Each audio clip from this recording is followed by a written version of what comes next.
While it actually isn't a spin-off of The Wire, We Own This City feels like an intelligent development, and not on the grounds that David Simon is involved. It's about the truth of police brutality in the last 2010s, where the police are at the center of attention for debasement, bigotry, and violence, yet appear to be utilizing the normal, worn-out techniques to get data and stack up captures. It additionally happens in Baltimore, in the fallout of Freddie Gray's demise. An opening scene as a Baltimore Police Department timesheet screen is finished up, we hear a cop say, "I'm not here to tell you that you're not gonna fight. No matter what you're doing on those streets, by the time you walk into any courtroom in the city, your word prevails." Those words show up in the center of a speech Sergeant Wayne Jenkins, John Bernthal, gives his officers about police brutality and about how brutality hinders doing the work. The fundamental truth: officers will be believed where it is important, with the little admonition that being fierce may draw an internal affairs division, protests, and common suits that make the work more troublesome. Genuine responsibility is vanishingly intriguing, so uncommon, as a matter of fact, that when Jenkins is captured by the FBI toward the finish of this first episode of We Own This City, he's completely confounded by it. "You all know who I am." The scene then moves to a cross-examination room where FBI agent Erica Jensen talks with Momodu G. Monigando, an individual from the BPD's Gun Trace Task Force. Jensen gets some information about his inclusion in drug disseminations and Wayne Jenkins.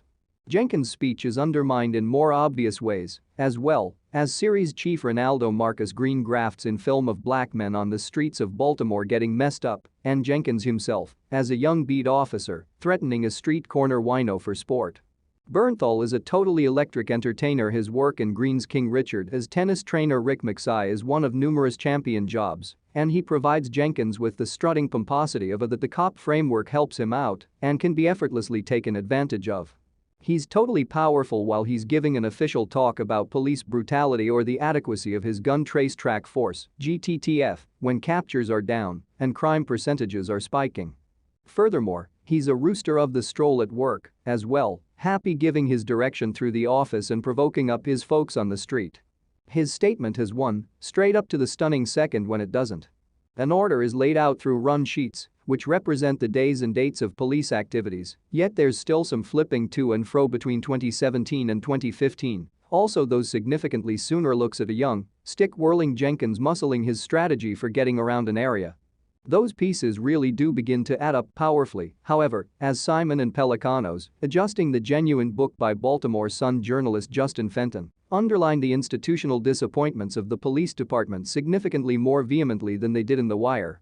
One key outlining gadget is the declaration of GTTF individuals, beginning with Momodu G. Monigando, who does his best not to be impending about the thefts and misuse of power that occurred under Jenkins' initiative.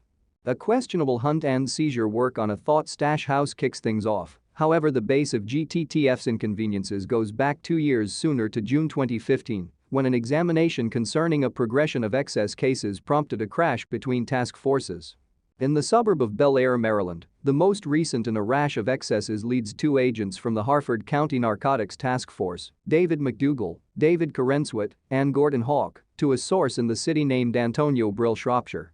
Brill appears to be distant, however the street dealer, named Aaron Anderson, is so humorously available that 2 separate trackers are appended to the underside of his vehicle. Also, that is where things get tacky.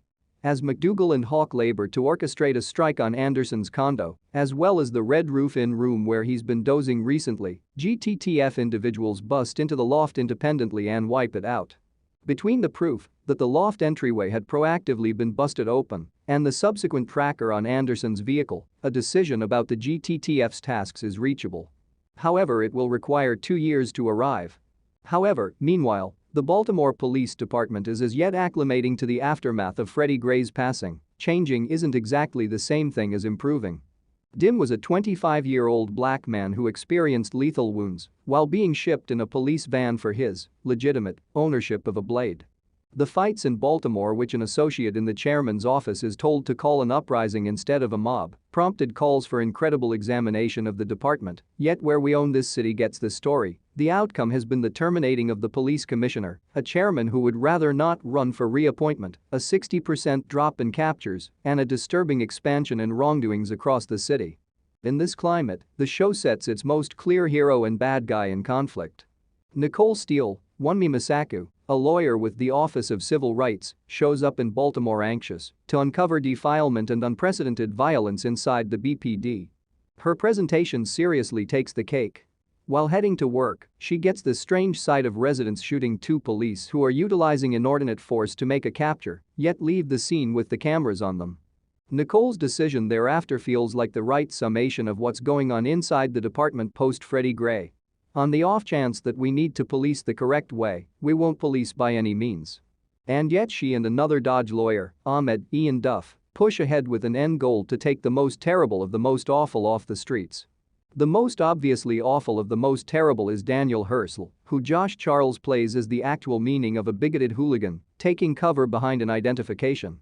Hersl's strategies are infamous to such an extent that Nicole doesn't need to say his name before others offer it to her, yet the reiteration of objections against him has not yet brought about his expulsion from the force.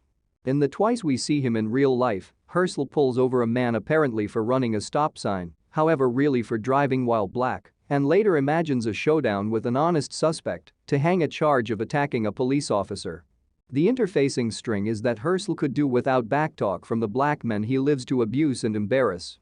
The interest doesn't stop there, as the episode labors to lay out other key figures in the series, including two more Wire veterans. Jamie Hector, the impressive drug kingpin Marlo Stanfield on The Wire, shows up as Sean Suter, a saved crime criminal investigator. And Delaney Williams, when the die-hard layabout Jay Landsman, is here the new police commissioner Kevin Davis. There's a great deal to ingest in this bustling first hour, yet it's generally worth permitting a Simon and Company series the scope to recount an issue on everyone's mind at their own speed. His work has a 100% leeway rate.